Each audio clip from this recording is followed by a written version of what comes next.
Alarm அடித்தது. ஹானஸ்ட்டாக சொல்லணுன்னா ரொம்ப டயர்டாக தான் ஃபீல் ஆச்சு. பட் என்ன பண்ணுறது, ஓடிட்டு தானே இருக்கணும்.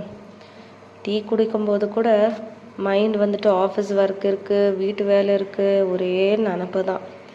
ஆஃபீஸ்க்கு போகும்போது தான் ஒரு விஷயம் யோசித்தேன், டெய்லி இப்படி ஓடிட்டு இருக்கோமே அப்படின்னு. ஆனால் ஒர்க்கோ லைஃப்போ நமக்கு வெயிட் பண்ணாதில்ல. ஆஃபீஸில் யூஷுவலாக ஒர்க் முடிச்சுட்டு அப்படியே போயிடுச்சு. லன்ச் பிரேக் கூட ஃபாஸ்ட்டாக ஓடிடுச்சு. டைம் பார்த்தா ஆல்ரெடி ஈவினிங் ஆகிடுச்சு வேறு. வீட்டுக்கு திரும்ப வந்த உடனே வைஃப் மோடு தான். டயர்டாக இருந்தாலும் ஓகே இது பண்ணலாம் அது பண்ணலான்னு மூவ் ஆகிட்டேன்.